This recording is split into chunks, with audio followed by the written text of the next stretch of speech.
Salut les geeks et bienvenue dans cette nouvelle vidéo. Aujourd'hui nous allons voir les critères qu'il faut prendre en compte pour choisir un ordinateur. Je vais vous montrer les éléments que vous devrez vérifier pour choisir un ordinateur qui ne vous décevra pas. Savez-vous que 80% des personnes qui achètent un PC en ressortent déçues? Principalement le PC n'effectue pas les tâches qu'ils auraient voulu. Parfois certains se plaignent de la lenteur, etc., etc. Donc dans cette vidéo je vais vous donner des éléments nécessaires que vous devrez forcément vérifier lors de l'achat d'un éventuel ordinateur. Alors, on va commencer ici par le premier élément qui est un élément en soi, ok? Ce n'est même pas à vérifier sur la machine ou sur le processeur ou quoi que ce soit, c'est à vérifier en vous. Alors, et c'est le besoin. Qu'est-ce que vous avez besoin de faire avec cette machine? Si vous voulez par exemple faire de la bureautique, vous voulez faire la 3D, le montage vidéo, de la retouche photo et même du gaming, si vous voulez faire ces éléments, vous avez totalement le droit ici de faire votre propre vigilance des faits et en fonction de ces besoins-là, vous orienter vers un ordinateur plus ou moins performant. Alors, nous allons commencer ici à donner les performances en fonction de ce que vous aurez, par exemple, éventuellement choisi. Donc, nous allons commencer ici pour des personnes qui aimeraient, par exemple, faire du jeu vidéo, de la 3D, de la retouche photo. Alors là, vous avez besoin d'un ordinateur avec un très grand processeur. Alors, le processeur, c'est l'élément fondamental à regarder lorsque vous voulez acheter un ordinateur. Il faut regarder le processeur avant tout, avant la RAM, avant tout ce que vous pensiez. Parce que le processeur, lui, c'est lui qui va effectuer les tâches. C'est lui qui va également coordonner le fonctionnement interne de votre ordinateur. Donc, il est important de choisir un bon processeur. Et lorsque je parle de processeur, c'est tout marque confondu. Vous pouvez prendre un Intel ou un AMD. Ça ne dérange pas pourvu que le processeur suit certains noms que je vais donner tout de suite.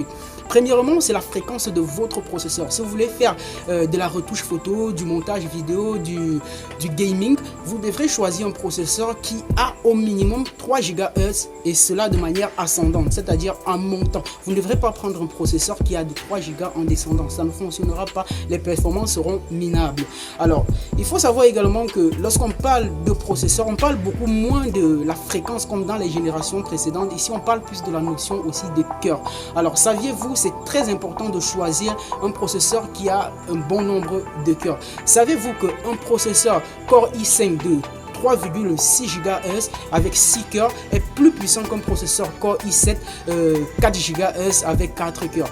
Alors vous devrez véritablement choisir le nombre de cœurs de votre processeur et ceci détermine aussi le nombre de processeurs, donc le nombre de cœurs virtuels de votre processeur, parce qu'il faut aussi également parler de Looper Plugin qui permet d'associer à chaque cœur physique un cœur virtuel.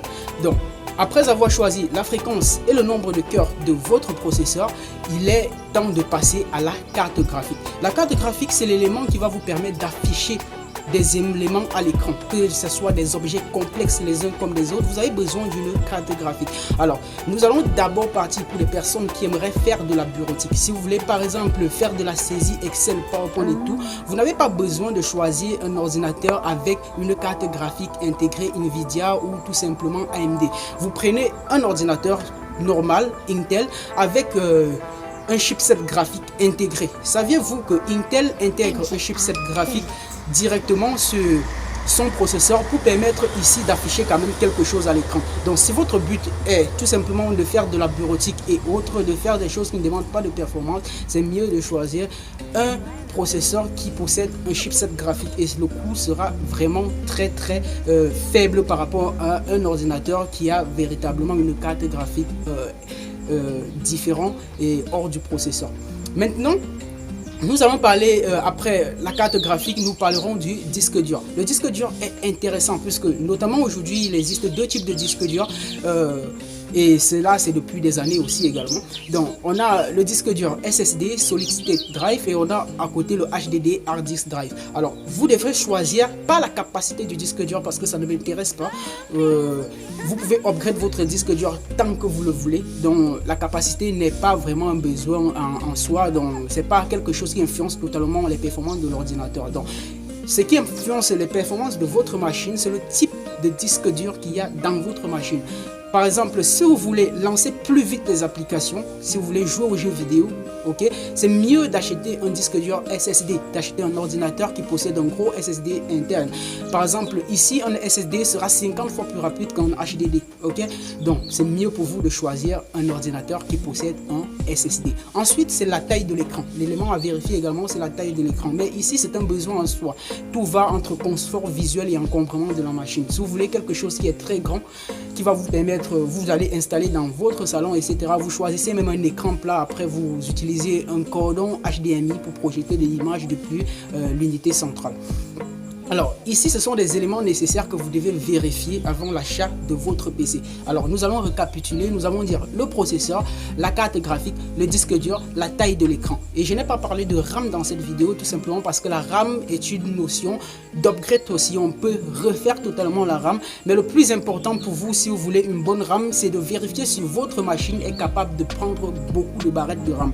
Donc si votre machine peut prendre deux barrettes de RAM, vous pouvez par exemple la DDR4, vous pouvez tout simplement être sûr que votre machine peut être upgrade même si elle a 4 Go de RAM à l'intérieur. Ce n'est pas une faiblesse en soi pour les machines. Donc, récapitulons, pour un PC de bureautique, vous choisissez un PC avec des capacités pas très grandes. Vous prenez un processeur ici, peut-être de 2 GHz, en montant peut-être jusqu'à 3 Go. Ok, et là, vous pouvez même prendre 4 GHz, ça dépend de votre besoin. Mais si vous avez un besoin très faible, vous pouvez prendre un processeur qui est en dessous. Ça ne dérange pas si vous voulez faire de la bureautique. Et si vous voulez visionner également des séries, vous prenez un ordinateur avec un chipset intégré, un chipset graphique intégré. Là, ça ne dérangera pas du tout sur les performances de votre machine.